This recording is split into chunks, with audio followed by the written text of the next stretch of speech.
What up, everybody? It's BBKDRAGOON. Welcome back to another replay review. Today, it is Eden Showdown. Yes, this is a Halo 5 replay from a German player who is playing at Platinum and Diamond level. Right now, he's in Diamond. And when you bookmark a German film, it's called Showdown. Even in the little theater viewer, it shows it as Showdown, even though it's Team Slayer, which is pretty rad. This game is awesome. I really like this game for a replay review. And, you know, the first half, Red team kills it, okay? Really good start, but they lose the momentum during the last 10 kills. It's fairly even matched teams, and I just want to show off what can happen if one player ends up going on a tear. This player began, I think Nikon is how I'm going to say it. So if I'm wrong, I apologize. German Halo players started playing during Halo 2, paused during Halo 3 and 4, took a break there, came back to Halo 5 just like a month ago, began playing Halo 5 mid-April, and is now Diamond. That's a huge deal, man. You must have been a beast at Halo 2, or you must just be a good FPS player. Make a lot of great decisions in this game that I like, so I'm going to talk about it. But during the first minute or two, I just want to say thanks you guys for the support, and it's cool to see more people are doing replay reviews. Shout outs to Luke the Notable, who had a replay review last week. I only knew about it from my comment section, went and checked it out. It's awesome to see other folks doing this, because right now, more than ever, there are a fresh crew of Halo 5 players. I'm really surprised often in the comments when I ask you guys when you start playing how many of you are fresh from Halo 5, which is great to see, and to have more content creators putting together learning resources and tools. That's encouraging. That's really exciting to see, and I hope more people do it. So shout outs Luke, and more learning tools out there for players, the better. This game is it's got quite a steep skill curve, and if there's not tools for new people to learn, there's less chance of them sticking around. All right, so real briefly, my notes as we go through the start of this game. Incredibly good start, strong momentum. You guys are forcing fights over the power weapons quite often. You guys lose some momentum. Make sure that when you're grabbing the Hydra, you're using it effectively. We'll talk about that when it shows up. With the sniper coming up, yeah, I know where that point is in the game. So let's just run through these plays right here. And I want to, again, point something out. When you turn off overlays, it changes the whole dynamic of the match. Nice nade, dude. If I turn overlays back on, you sit here as the viewer going, wow, it's so simple, it's so easy. Why didn't he see that? Whereas if I turn it off again, boom, much harder. You don't know how many people are back there. 3 people. But if you just look at this scene normally, it's just 1. So watch your own replays back with wireframes. It's a very helpful tool. Now, you are over here by rockets right around the time that they're coming up. I applaud you. You're using this shotgun as a surprise tool. Baiting goes in. 1. Very nice. Jukes away from that. Gets the second. Nicely done. I think there was a triple in there had you not have looked away at the guy who was playing right about here. But still, good trade, and let's see if that ends up netting your team the rocket launcher. It does. Fantastic. That is a victory. That's what I'm talking about when I say the first half of this match is really good. You guys end up controlling both the sniper and the rocket launcher off of that one. So, well done. Good play. Let's throw that off. Right here. This is the definition of a perfect corner nade. The player's being chased. He has grenades in his back pocket ready to go. He throws the grenade down around the corner, and watch the blue player walk into it.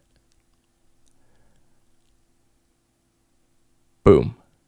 Except the second nade. The second nade throw is what gets you killed, but from a concept standpoint, when you guys hear me talk about corner nades over and over again, that is what I believe. This is subjective. This is what I believe nades are most effective at. When somebody's pushing you and you've got the defensive tool of laying it at their feet.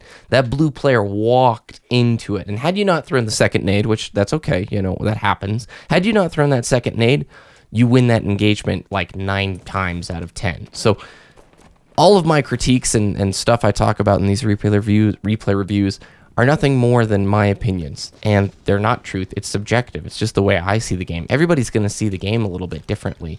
So if you have an issue with the way that I talk about X, Y, or Z, perfect. That's fine. Oh, real briefly. There's no one school of thought, is what I'm saying. There are some conceptual things that are fact, like power weapons and map control, but there's other things that, other people think nades are used differently, or sprint or jump or whatever. Hydra. you don't have to hold it strictly in that little circle. Once you have the lock on, you can fire those rockets in a different trajectory so that they can curve around things. It'd be worthwhile if you had a friend who can hop into a map with you and just practice using the Hydra, especially after the buff. It's really good. It's like really, really strong. Now, granted, the range right there isn't going to help you. And the second thing I wanted to mention here is Hydra doesn't really work that well against a player who sees you with it. Hydra is best used on players who don't see you.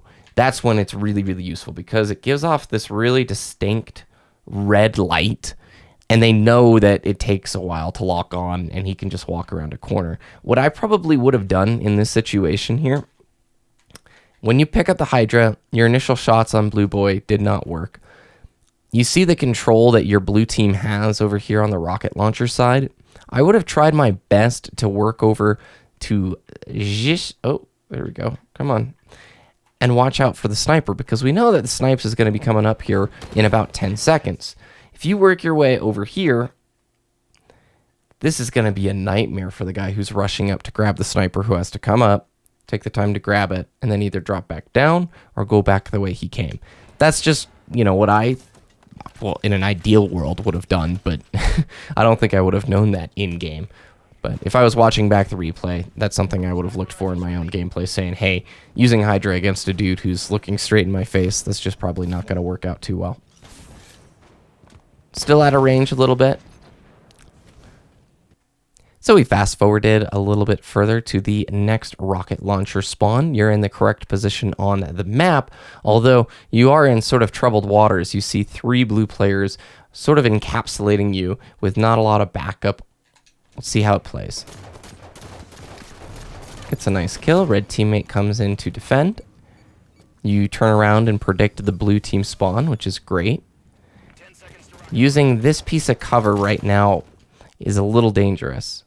A lot of times with, yeah, because you had a teammate just right next to you. A lot of times when you're trying to pull the power weapon, you don't have to go for the kill. It can be overwhelming when there's like 2 or 3 potential blue guys who are going to pop up. Often when you have a teammate near you, it can be best to just distract the enemy for as long as possible. While you're taking those shots up here, if you just walk back down and give your teammate a little bit more time to get in position or put shots into him, that's going to be beneficial. Staying alive in 2v1s is super, super helpful. You don't have to be putting in all that damage trying to get the perfect kill. As long as you're staying alive and making sure his gun is focused on you, then you're going to be doing the team a service. Let's see here if you guys end up getting the rocks.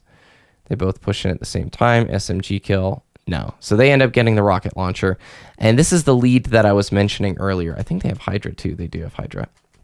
So you guys are up to 25 kills. You're 6 kills up basically right now from the blue team, which is fantastic. That's great momentum moving into the second half of the game. But they get the mid-game rocket launcher. You're going to push in on it. He sees you definitely on the motion tracker. Here your teammate being fired on. Misses the first rocket, and you end up picking it up. Good play. Grab it. Oh, no. Did you not see it? Okay. That's a big critical mistake. Yeah, that's hard. That's rough. Those are one of those things where you should have heard it in your headphones, and you saw it on the player model. And I know you were low on shields, but there's no excuse. You gotta grab those. When you earn a big, big, big momentum shift kill like that, you gotta pick this up and turn around, because look how they're swarming it. The blue team wants to get that rocket launcher back, and sure enough, I bet you they will if they remember it. Let's see if it happens. Does anybody pick it up? Nobody picks it up, and it despawns. Now, not all grenades have to be corner nades. Upcoming here is one of my favorite kills in the entire match.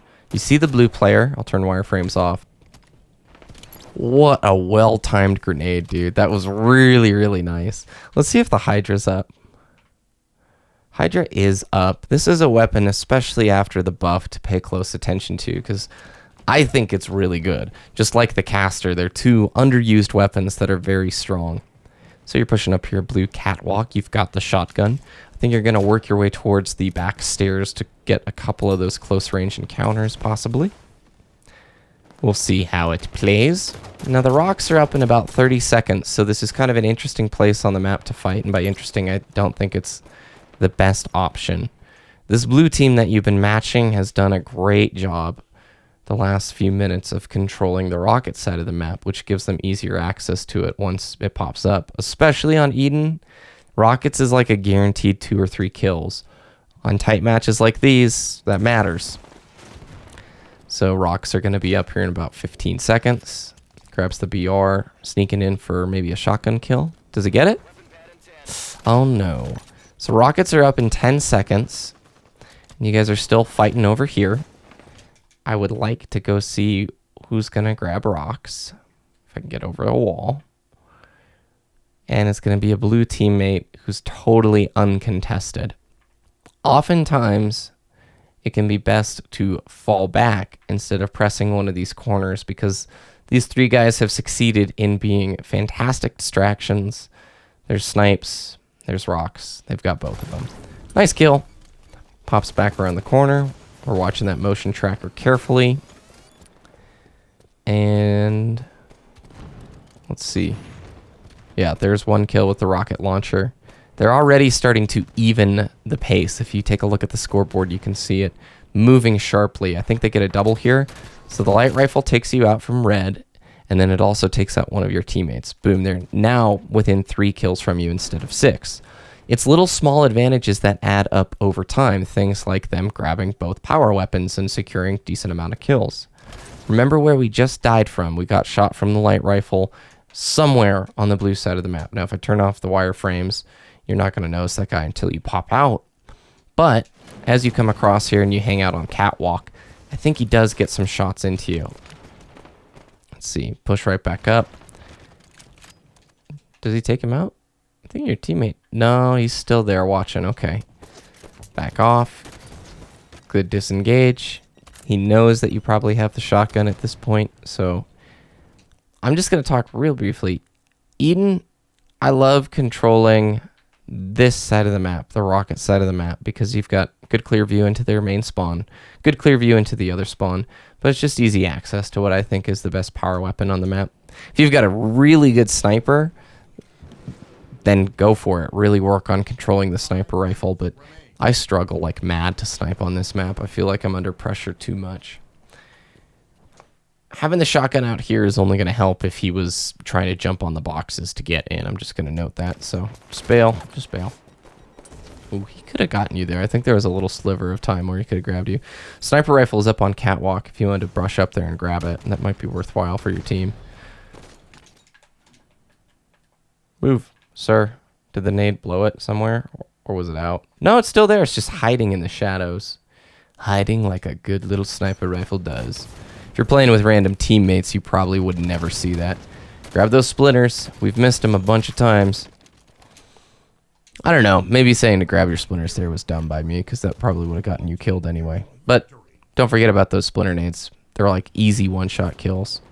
So we're back over here. We got the spawn on the rocket side. The rocks are going to be up here in... What is it? Let's look at the clock here. About 20 seconds. Putting some shots into the blue player. I agree with the decision not to push there. Double nades I disagree with, but I agree with the idea not to push into that. Now you could push because your teammates are there, but rocks are up in 10, so you just kind of left your teammate alone. Yeah, interesting. Really watch that clock because I bet you they're going to get this rocket launcher. Vroom, vroom, vroom, vroom, vroom. Alright, so you guys get rocks. And lose rocks right away. If he had like one teammate there with him, could have helped out. So they've now secured enough power weapon drops to seal the game. Look how the score has shifted in their favor just because of trading a few extra engagements here or there. Fast forward a little bit. There we go. There's that grab on the splinter nades. They only need 3 more kills to win. Just clean it up, man. They're cleaning you guys up one-on-one. Rarely are you engaging 2 people against 1 blue person, whereas they're oftentimes engaging 2 blue people versus 1 red person. There we go. GG's. All right. That was a really fun game. Thank you for sharing. dude, for somebody who just started playing Halo 5 a month and a half ago, I'm really impressed. To already be matching diamond players, nailing corner nades, having some good prediction too. I like what I see. As long as you continue, and I'd encourage you to get some teammates and start communicating, because once you're in diamond, I think that's the point where you really do need to call out, guys, we got to control the rocket launcher, because the first half of the match was fantastic. Lack of Hydra control got you in trouble. That's a big tool for you over on the red side. The blue side gets that sniper rifle. You guys get the Hydra. Try to use the Hydra when they're not looking at you. And if they are looking at you, don't force an engagement. Just rotate around and find somebody else who's on a different sight line. You can easily do that on Eden. There's 2 main ones. In tight matches against good opponents, you've got to be over there fighting for those rocket launchers each and every time. I think that's the main reason you guys fell behind and lost momentum. Once they got a few of the power weapon pickups and jumped ahead in the score, I stopped seeing red players work together, and I started seeing more red players go into engagements one after another by themselves.